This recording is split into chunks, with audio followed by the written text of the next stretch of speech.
Dear friends, क्या आपको पता है कि जो स्ट्रेट ऑफ मलक्का है वो कैसे स्ट्रेटेजिकली इंपॉर्टेंट है for India and China both, और कैसे जो अमेरिका का रोल है इसके अंदर वो कैसे खास बन जाता है। या फिर बात करूँ कि EFIRs जो होती है वो कैसे कंप्लेंट आप करा सकते हैं, या फिर कैसे ये क्राइम रेट जो है उसको इंडिया में कम करने में मदद कर सकती है। मेरा नाम है Rupendra Shekhawat and I welcome you to this new episode of raw classes. अब जो मेरे दोस्त नए जुड़ते हैं इस एपिसोड में या इस सीरीज़ के अंदर, उनको बता दूं कि ये हमारी करंट अफेयर की सीरीज़ है। बट करंट अफेयर के साथ साथ हम लोग आर्टिकल डिस्कस करते हैं, द न्यूज़पेपर के एड इसके साथ हमारा जो डिस्कशन है वो मेनली फोकस्ड होता है towards personality development. Because dear friends, मेरा ये मानना है कि आपकी पर्सनैलिटी जो है वो एक मेजर रोल प्ले करती है आपकी ओवरऑल ग्रोथ में। बिकॉज अगर आप कितने भी आप अकेडमिकली आप अच्छे होंगे, बट आपकी जो पर्सनैलिटी होती है ना वो एक अलग ही एक आपके अंदर चार्म ऐड करती है। आप कहीं भी प्रेजेंट करते हैं अपने आप को, या फिर कहीं भी जाते हैं। तो इसी के साथ मैं आप लोगों के साथ में हर रोज़ एक नया कोड शेयर करता हूँ, जिसे अगर आप अपनी लाइफ में इम्प्लीमेंट करेंगे definitely you will groom your personality and you will see a positive change in your life. तो आज का जो कोट है वो है, to succeed in life you need two things, ignorance and confidence. अब मार्क ट्वेन का ये कोट है। अब डियर फ्रेंड्स, जैसा कि आप अपनी स्क्रीन पे देख सकते हैं कि अगर आपको लाइफ में सक्सीड करना है तो आपको सिर्फ दो चीज़ें ज़रूरत है। पहला तो ये है कि इग्नोरेंस, एंड दूसरा अपने आप पे कॉन्फिडेंस।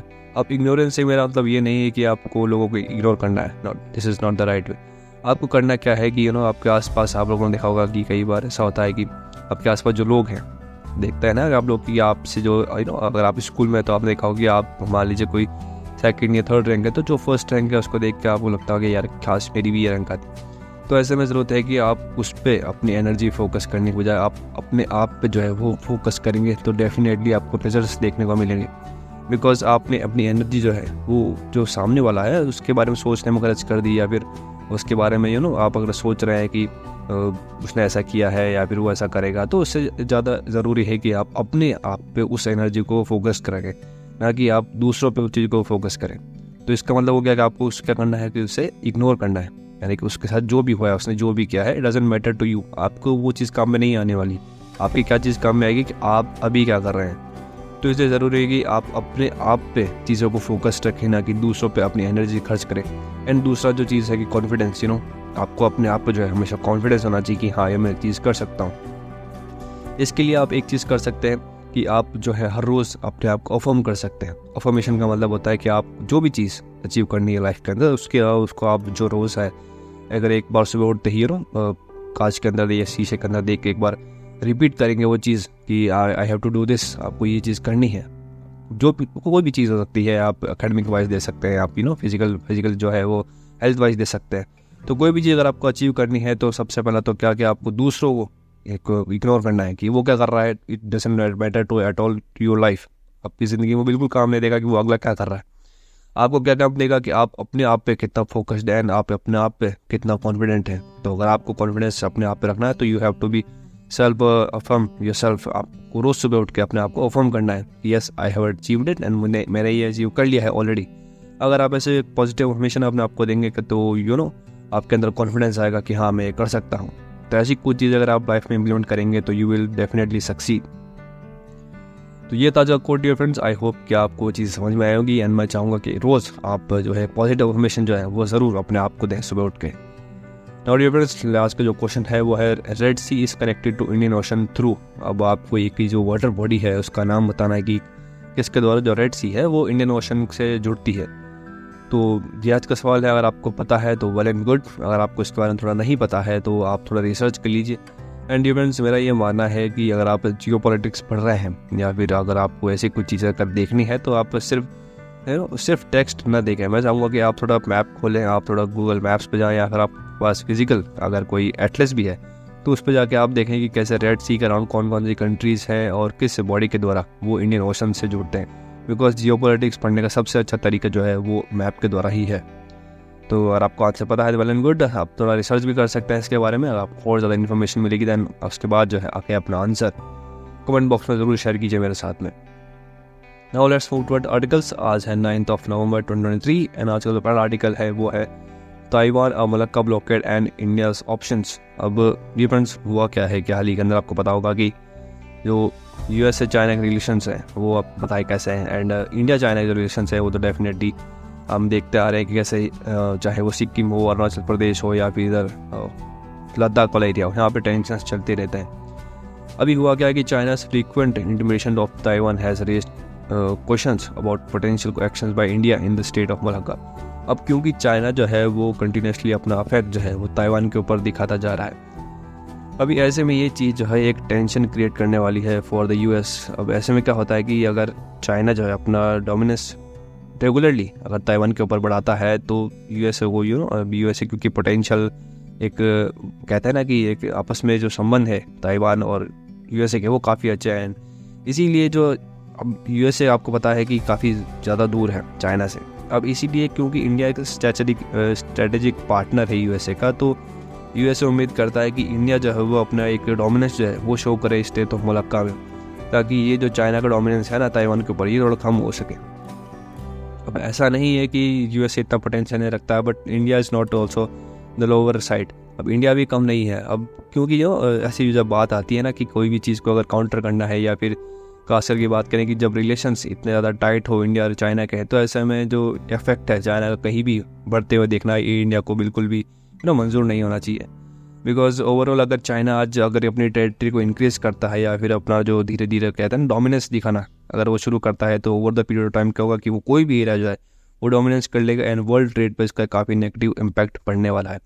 इसलिए ये जो स्टेट ऑफ हॉर्मुज़ या फिर स्टेट ऑफ मलक्का जो है ये काफ़ी स्ट्रेटेजिकली इंपॉर्टेंट है फॉर इंडिया एंड यूएसए। अब कंस्ट्रेंट की बात करूँ तो मल्टीपल कंस्ट्रेंट है of India potential actions in state of Malacca. अब ऐसा नहीं है कि इंडिया कोई एक्शन नहीं ले सकता है। अब इंडिया एक्शन तो ले सकता है, लेकिन इसके कुछ इसके कुछ कॉन्स्टेंट्स भी हैं या फिर इसके कुछ नेगेटिव साइड्स भी हैं। अगर यूएसए को सपोर्ट करते हुए अगर आज इंडिया एक पॉजिटिव स्टैंड लेता है स्टेट ऑफ मलक्का की और नेवल ब्लॉकेड भी लगाता है, तो उसके कुछ खासा इम्प्लीकेशंस नहीं पड़ने वाले हैं। उल्टा ये जो चीज़ है ना ब्लॉकेड वगैरह करना, ये इंडिया के लिए थोड़ा और मुसीबत खड़ी कर सकता है। इनके बारे में भी हम डिस्कस करेंगे। मल्टीपल कंस्ट्रेंट के बारे में बात की गई है। स्टेट ऑफ मलक्का के अंदर आज डिस्टेंट ब्लॉकेड जो है can be challenge under international law and trade passing through the state involves multiple nation including Japan, south Korea and India. मान लीजिए कि अगर आज इंडिया जो है नेवल ब्लॉकेड लगाता है स्टेट ऑफ मलक्का में, अब उससे होगा क्या कि जो चाइना का जो ट्रेड है वो तो डेफिनेटली इम्पैक्ट होगा ही, बट इसके साथ साथ में जो नेबरिंग कंट्रीज है स्टेट ऑफ मलक्का के, चाहे वो जापान है, साउथ कोरिया है या इंडिया है खुद भी, अब इनके अंदर भी क्या होगा कि इसके द्वारा क्या होगा कि अगर कोई शिप कमर्शियल शिप अगर आने जाने वाली होगी तो उसको काफ़ी ब्लॉकेड का सामना करना पड़ेगा। अब ये जो चीज़ है ना कि अगर आप स्टेट ऑफ मलक्का के अंदर आज नेवल ब्लॉकेड लगा भी देते हैं तो ये एक इंटरनेशनल लॉज या ट्रेड का जो है उनका उल्लंघन होगा। तो ऐसे में अगर यूएसए आज एक्सपेक्ट भी करता है इंडिया से कि इंडिया नेवल ब्लॉकेड लगाए स्टेट ऑफ मलक्का के अंदर, तो ये इंटरनेशनल लॉज के अकॉर्डिंग फीजिबल नहीं है। अब इंटरनेशनल लेवल के कुछ चैलेंज भी सामने आए हैं, जैसे कि पता चला है कि it can be legally challenge under international law sovereignty of states like Indonesia, Malaysia, Thailand and Singapore which are affected by the state would be significant challenge. अब जैसे मैंने आपको बताया कि आज डिस्टेंस ब्लॉकेड जो है अगर इंडिया क्रिएट करता भी है स्टेट ऑफ मलक्का के अंदर, तो उससे होगा क्या कि ये एक इंटरनेशनल लॉ को चैलेंज करेगा। बिकॉज जो मैं आपको बताऊँ जो कमर्शियल कार्गो होता है ना, जो कोई सरकारी नहीं होता यानी प्राइवेट जो कार्गोस चलते हैं सी के अंदर, उनके लिए एक रूल बनाया गया है इंटरनेशनली कि वो किसी भी रूट के द्वारा फ्रीली मूव कर सकते हैं। तो ऐसे में अगर आप कोई वाटर बॉडी को ब्लॉक कर देंगे थ्रू नेवल फोर्सेस, तो उससे होगा क्या कि जो इंटरनेशनल लॉ है उनका सरेआम जो है उल्लंघन सामने आता है। तो अब जो है सॉवरेनिटी जो है इंडोनेशिया की है, चाहे मलेशिया, थाईलैंड, सिंगापुर, ये जितने भी नेबरिंग कंट्रीज हैं स्टेट ऑफ इसके मलक्का के, तो इससे इन सभी जो देश है उनको बिल्कुल जो नुकसान है वो तो झेलना ही पड़ेगा। बिकॉज कोई भी ट्रेड नहीं हो पाएगा जब उस एरिया से, तो नेगेटिवली इम्पैक्ट होगी इकोनॉमी इन सभी देशों की। अब कॉम्प्लेक्सिटीज़ भी सामने आई है, कुछ कॉम्प्लेक्स शिपिंग। अब कोई भी अगर मान लीजिए अगर कोई प्राइवेट जो मैं बात करता हूँ ना कि कोई प्राइवेट शिप है या फिर कार्गो है, अगर वो वहाँ से गुजरता है तो उसको आइडेंटिफाई कर पाना बहुत मुश्किल है। मान लीजिए कि अगर इंडिया आज ये कहता है कि हम आज इस यहाँ पे स्टेट ऑफ मलक्का में नेवल ब्लॉकेड लगा रहे हैं, बट ये सिर्फ ब्लॉकेड जो है वो सिर्फ चाइना की शिप्स के लिए होगा, तो ऐसा कर पाना फीजिबल नहीं है। बिकॉज कोई भी जो शिप है उसको आइडेंटिफाई कर पाना बहुत मुश्किल है कि वो कौन सी देश की है या फिर कौन सी कंपनी की है। एंड आज आपको पता है कि मोस्ट ऑफ द शिप्स जो हैं वो मल्टीनेशनली ऑपरेट करती हैं। तो ऐसे में किसी एक शिप को ये बता पाना कि ये एक पर्टिकुलर देश की है, ये काफ़ी एक मुश्किल काम है। अब identifying commercial ships in terms of sovereignty, flag, registration, insurance and ownership is complex and multinational. अब किसी भी जैसे मैंने आपके साथ डिस्कस कर रहा हूँ ना कि कैसे अगर कोई भी कमर्शियल शिप है उसको आइडेंटिफाई कर पाना किसी भी फ्लैग के द्वारा या किसी रजिस्ट्रेशन नंबर या इंश्योरेंस या ओनरशिप के बेसिस पे, ये एक काफ़ी कॉम्प्लेक्स चीज़ है। बिकॉज अगेन जैसे हमारे आपको पता कि कोई भी एक कंपनी जो है वो आजकल एक देश से संबंधित नहीं है, it belongs to multiple countries. तो एक वो होती है ना पार्टनरशिप में, अगर आप कोई बिजनेस शुरू करते हैं तो ऐसे में किसी एक देश के कह पाना किसी एक शिप को, ये एक काफ़ी ज़्यादा मुश्किल काम है। तो ऐसे में इंडिया को ब्लॉकेज जो है वो काम नहीं करेगा, बिकॉज कॉम्प्लेक्सिटीज़ इतनी आ जाती है इस प्रोसेस के अंदर। अल्टरनेटिव रूट जो है वो चाइना के पास ऑलरेडी अवेलेबल हैं। तो अगर आज इंडिया ब्लॉकेज लगाता भी है तो चाइना को इससे कोई खासा फर्क पड़ने वाला नहीं है, because state of Malacca were affected shipping could take alternative routes through the Sunda और Lombok strait to reach China. अभी चाइना का जो भी अगर बिजनेस करना है या फिर शिप्स अगर मूव करनी है तो ज़रूरी नहीं है कि स्टेट ऑफ मलक्का से ही जाए। हाँ, ये अगर वो यहाँ से नहीं लेके अगर ये सुंडा या सोमबक स्ट्रेट से जाते हैं तो इससे होगा क्या कि बस थोड़ा सा डिस्टेंस उनको लंबा पड़ेगा और कुछ ज़्यादा इससे नेगेटिवली इफेक्ट नहीं पड़ने वाला है। अब large carriers carrying crucial resource to China also use the Sunda strait by passing the shallower Malacca strait. अब मलक्का स्टेट जो है वो काफ़ी शैलो रीजन है, इसकी वजह से यहाँ पे बड़ी बड़ी शिप्स जो है वो इतना ईजीली मूव नहीं कर पाती है। तो ये एक चाइना के लिए कोई नेगेटिव चीज़ नहीं है कि अगर आज इंडिया ब्लॉकहेड लगाता भी है तो इससे कुछ खासा फर्क पड़ने वाला नहीं है, बिकॉज अल्टरनेटिवली चाइना जो है वो सुंडा या फिर लोम्बक स्टेट का यूज़ करते रहते हैं। अब चाइना की स्ट्रेटेजिक रिजर्व जो हैं वो ऑलरेडी अवेलेबल हैं। जब मैं बात करूँ साउथ चाइना सी के अंदर, तो China significant onshore and floating strategic petroleum reserves जो हैं and growing over land energy supplies from Russia and central Asia provide a buffer against disruption in the state of Malacca. अभी हमने discuss कर लिए कई सारे पॉइंट जहाँ पे अगर इंडिया ब्लॉकेड लगाता भी है तो इससे कुछ चाइना को खास फर्क पड़ने वाला नहीं है। इसके अंदर एक चीज़ ये भी है कि अगर मान लीजिए स्टेट ऑफ मलक्का में इंडिया या यूएसए एक साथ में अगर नेवल ब्लॉकेड लगाते भी हैं तो उससे कुछ खासा फर्क नहीं पड़ेगा, बिकॉज चाइना के पास ऑलरेडी जो स्ट्रेटेजिक पेट्रोलियम रिजर्व्स है वो अवेलेबल है। एंड ज़्यादातर जो ऑयल एंड रिफाइनरी या फिर ऑयल में बात करें नेचुरल गैस की, वो चाइना इंपोर्ट कर लेगा कहाँ से, रशिया एंड सेंट्रल एशिया से। तो ऐसे में ट्रेड जो है वो तो कुछ खासा बिल्कुल भी इफेक्ट नहीं होने वाला है चाइना के लिए। अब लेकिन नेगेटिवली इम्पैक्ट इंडिया के लिए क्या हो सकते हैं दोस्तों? अब सबसे बड़ा इसका एग्जांपल ये हो सकता है कि मान लीजिए अगर आज इंडिया ब्लॉकेड लगाता भी है तो ये एक टेंशन क्रिएट कर देगा इंटरनेशनल जो रिलेशंस हैं बिटवीन इंडिया एंड चाइना। अब ऑलरेडी आपको पता है कि काफ़ी टसल चल रही है एट द बॉर्डर्स, जो हमारे फिजिकल लैंड बॉर्डर्स हैं, चाहे अरुणाचल प्रदेश हो, चाहे सिक्किम हो, चाहे लद्दाख हो। तो ऐसे में जहाँ पे लैंड बॉर्डर्स ऑलरेडी डिस्प्यूट में चल रहा है वहाँ पे इंडिया नहीं चाहेगा कि जो समुद्र का रास्ता है या फिर नेवल जो टैक्टिक्स है उनमें थोड़ा और नेगेटिवली इम्पैक्ट पड़े। अब इम्प्लीमेंटिंग अ नेवल ब्लॉकेड और taking unilateral actions against चाइना's naval vessels would be considered a declaration of war and could lead to a broader conflict beyond maritime spheres। अब जो वही जैसे मैं आपके साथ डिस्कस कर रहा हूँ कि अगर आज ब्लॉकेड लगाता भी है इंडिया तो ये एक वॉर की तरह देखा जाएगा थ्रू चाइना की तरफ से, and this lead to a broader conflict beyond maritime spheres. अब मैरीटाइम स्फीयर जैसे मैंने आपको बताया कि लैंड बॉर्डर्स पर तो डिस्प्यूट चल ही रहा है, एंड इसके बाद में मैरीटाइम स्फीयर जो है वो जो मैरीटाइम लेवल पे जो कॉन्फ्लिक्ट है वो भी स्टार्ट हो जाएगा। एंड दिस लेवल पे कि जहाँ पे both the countries are on in front each other, यहाँ पे चाहे बात को लैंड की भी चाहे सी की भी, तो इतना ज़्यादा कोई खास इतना ज़्यादा कोई ये जो चीज़ है वॉर वाली ये अफोर्ड नहीं करना चाहेगा इंडिया। हिस्टोरिकल लेसन्स की बात बताऊँ दोस्तों तो ऐसा नहीं है कि ये पहली बार से कुछ ब्लॉकेट वगैरह लगाने की बात हो रही है किसी भी सी के अंदर। इससे पहले भी वर्ल्ड वॉर 1 में और वर्ल्ड वॉर 2 के अंदर जब ब्रिटिशर्स ने ब्लॉकेट लगाया था जर्मनी की ओर, तो कैसे जर्मनी ने वर्ल्ड वॉर 1 के अंदर अपना एक पार्टिसिपेशन है वो एस्केलेट कर दिया था। अब highlighting the naval blockades and sanctions led to escalate and conflicts, the British blockade of Germany during World War I and the US embargo on Japan's energy supplies in World War II are cited। अभी दोस्तों आपको जैसे पता होगा कि जब ये 1941 के अंदर जब USA ने जब ब्लॉकेड लगाया था जापान के कुछ एरियाज पे, तो उस समय पे क्या हुआ था कि जापान ने अटैक कर दिया था पर्ल हार्बर पे जो USA के अंदर है।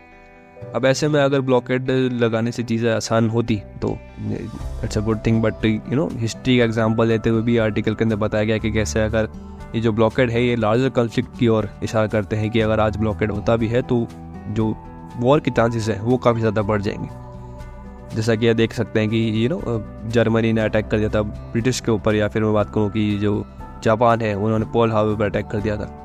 अब टेंशन जो है वो स्टेट ऑफ हॉर्मस में भी है, बिकॉज इसका भी एक एग्जांपल दिया गया कैसे अगर ईरान जो है वो स्टेट ऑफ हॉर्मस के ऊपर जो ऑयल कंटेनर्स है उनका आना जाना रोकता है, तो फिर इंडिया जो यूएसए है वो बार बार अपने नेवल शिप्स हैं या फिर एयरफोर्स के जो एयरक्राफ्ट्स है उनके द्वारा मिलिट्री एस्केलेट करता है, एंड जो वॉर है वो धीरे धीरे सिर्फ बढ़ती ही जाती है। Hormuz are mentioned as an example of how the interdiction of commercial shipping and can escalate into military conflicts. अब वही बात है ना कि कैसे अगर स्टेट ऑफ मलक्का के अंदर आज इंडिया ब्लॉकेड लगाता है तो इससे जो कमर्शियल शिपिंग है वो अफेक्ट होगी, और इससे कहीं ना कहीं जो वॉर के चांसेस है वो कई ज़्यादा बढ़ जाएंगे बिटवीन इंडिया एंड चाइना। अब इंडिया का जो रोल है इन यूएस चाइना कॉन्फ्लिक्ट, अब ये सारा खेल इसी का तो है कि इंडिया का जो रोल है वो यूएस चाइना कॉन्फ्लिक्ट जो चल रहा है ताइवान के ऊपर, उसी चीज़ को लेकर है कि अगर यूएसए का एक स्ट्रेटेजिकली पार्टनर होने की वजह से इंडिया को ये जो एक ब्लॉकेड का बात बताई जा रही है वो लगाने की चीज़ सामने आई है। It raises the question of weather India strategic partner specially the USA would support interdiction of Chinese vessel in bilateral conflict between India and China. It emphasizes that India's primary focus would be in defending its territorial interest and securing sea lines of communication in the Indian Ocean.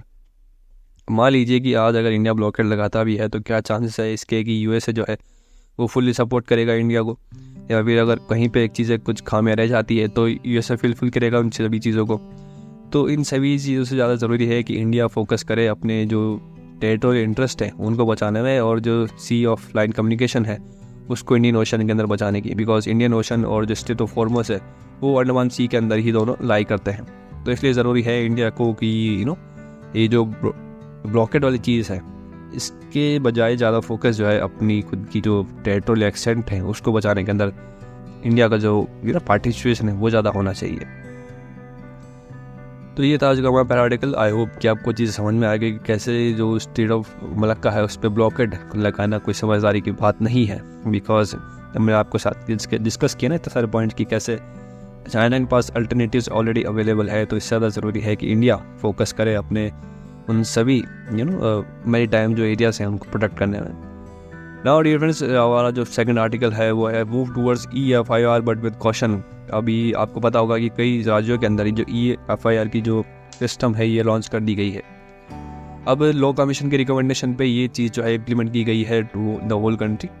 The law commission suggest allowing EFIR registration for cases where the accused is unknown, emphasizing the need for digital approach to streamline the process. अभी हुआ क्या है कि दोस्तों कि अगर मान लीजिए कोई गुनाह किसी ने किया है, मान लीजिए किसके घर में चोरी हो गई है, अब आपको पता नहीं किसने की है, तो इसका जो सबसे बढ़िया चीज़ है ना कि आप क्या कर सकते हैं कि आप तुरंत एक EFIR लॉन्च कर सकते हैं, emphasising the need for digital approach for streamline the process. अभी होता क्या है दोस्तों कि मान लीजिए एक आपको डेली लाइफ एग्जाम्पल समझाता हूँ। मान लीजिए कि आपको कोई शॉपिंग करनी है, आपको कोई दिवाली का सीज़न है यार, इन जनरल भी अगर आपको शॉपिंग करनी है तो होता है क्या है कि आप मार्केट जाते हैं, फिर उसके बाद कोई भी सामान खरीद के लाते हैं। तो ऐसे में आपको लगता है कि यार कौन कई बार ऐसा होता है कि कौन बाजार जाए एंड थिंग्स लाइक दैट। तो ऐसे में क्या करते हैं कि आप ऑनलाइन शॉपिंग का सहारा लेते हैं एंड आप इजीली कोई भी सामान आपको मंगाना है, बट डजंट मैटर कोई खाने की चीज़ है या फिर आपकी क्लोथिंग हो गया या फर्नीचर हो गया, तो आप ऑनलाइन उसको सर्च करते हैं and then you bring that thing to your home. तो ये आपके लिए एक ईजी और एक सरल ऑप्शन बन जाता है आपके लिए, कोई भी चीज़ अगर ऑनलाइन अवेलेबल है। तो वैसे ही क्या होता है कि जब कोई क्राइम होता है तो कई लोग इस चीज़ में हिचकिचाते हैं कि कौन पुलिस स्टेशन जाए एंड कौन कॉम्प्लेक्सिटीज़ जो है इनको फेस करें। तो अब इन सभी कॉम्प्लेक्सिटीज़ को हटाते हुए अब हुआ क्या है कि EFIR जो एक सबसे सिक्योर थी, तो अगर कोई क्राइम हुआ है तो आपके लिए ये एक सुविधा जाना है कि आपको पुलिस स्टेशन जाने की ज़रूरत नहीं है, आप ऑलरेडी है EFIR जो का है कंप्लेंट दर्ज करा सकते हैं। तो that could be more feasible.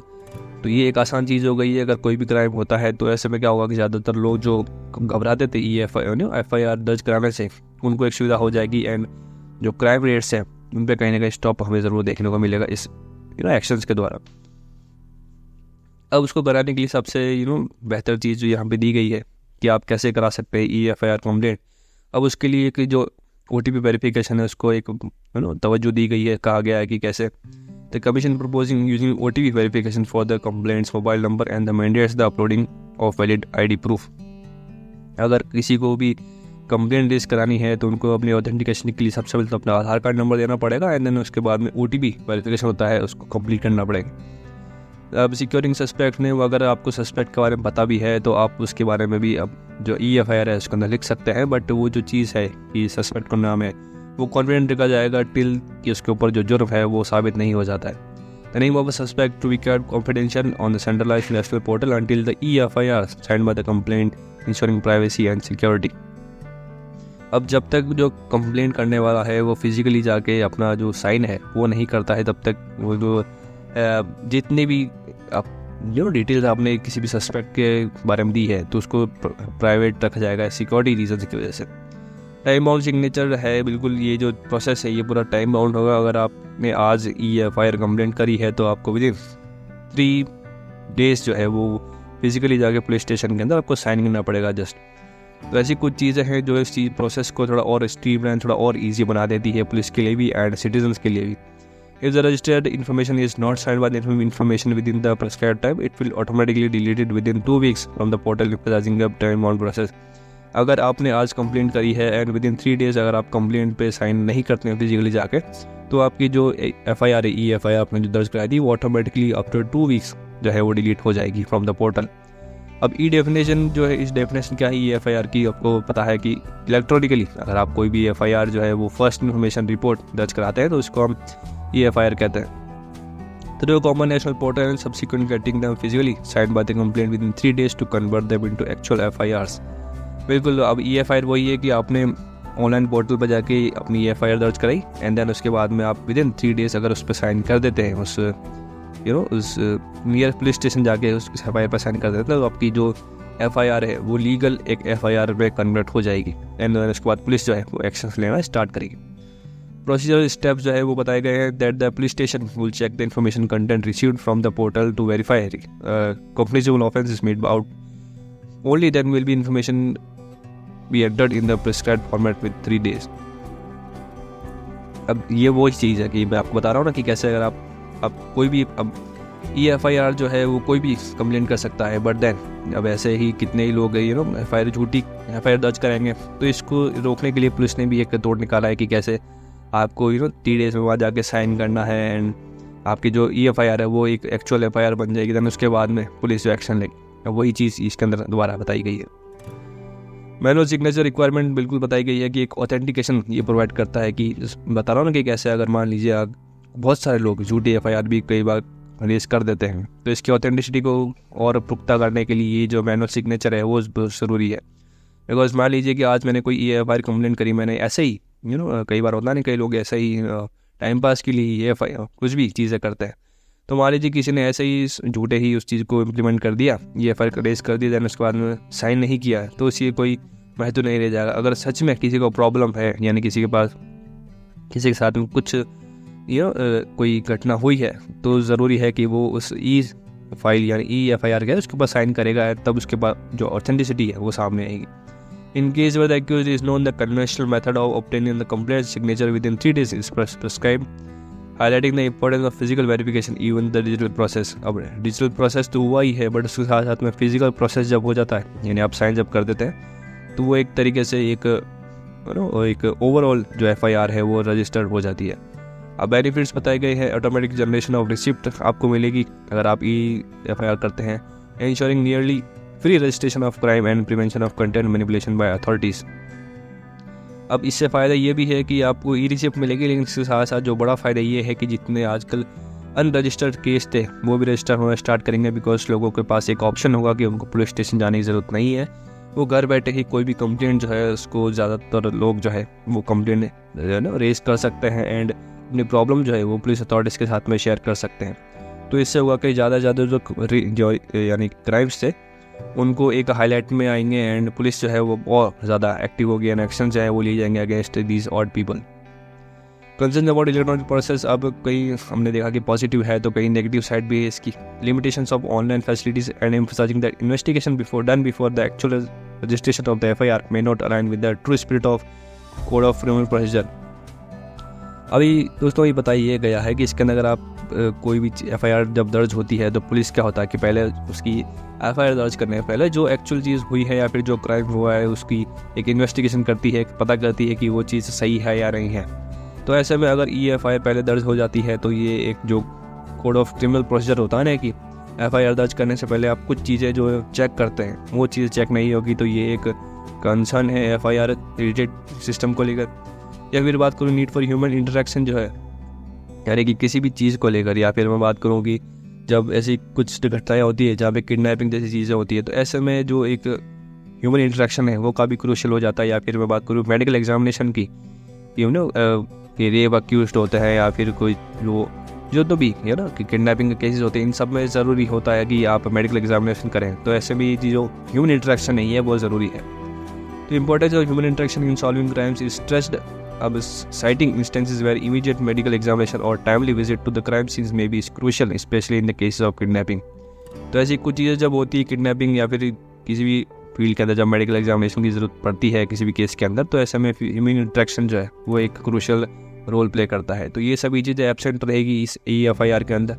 तो ये कुछ लिमिटेशंस भी बताई गई है, कुछ फ़ायदे होने के साथ साथ में। तो ये था हमारा सेकंड आर्टिकल। आई होप कि आपको सेकंड आर्टिकल जो है वो समझ में आएगा कैसे FIR आप लॉन्च कर सकते हैं, और इसके कुछ पॉजिटिव एंड नेगेटिव साइड जो है वो भी हमने चेक करें। Now let's move towards headlines. आज की कुछ हेडलाइंस चेकआउट कर लेते हैं। Union home ministry seeks Aadhaar authentication of prisoners in jail visitors. अब जितने भी जो जेल के अंदर प्रिजनर्स हैं या फिर उनसे जो मिलने वाले जो लोग आते हैं उनका एक जो आधार ऑथेंटिकेशन होता है वो मैंडेट कर दिया है यूनियन होम मिनिस्ट्री ने। ब्राज़ील कंटिन्यू करेगा G20 प्रेसिडेंसी। अब कहा है एम्बेसडर ने, यानी कि अगले साल जो G20 प्रेसिडेंसी की वो ब्राज़ील की तरफ है। एंड इस साल जो है वो हमारे देश के PB मेनन साहब जो है उन्होंने वर्ल्ड रिकॉर्ड अपने नाम किया है बाय सबसे लंबे समय तक एज अ लॉयर प्रैक्टिस करने का। 73 year old and 60 days PB Menon has brought that world record to India by knocking out Gibraltar government lawyer. अब गिब्राल्टर के जो गवर्नमेंट लॉयर थे उनका रिकॉर्ड इन्होंने तोड़ा है। केरला ने ऑर्गेनाइज की है organic farming mission to boost agriculture. अब केरला के अंदर हुआ क्या है कि जो ऑर्गेनिक फार्मिंग है उसको बूस्ट देने के लिए एग्रीकल्चर के अंदर इंट्रोड्यूस किया गया है।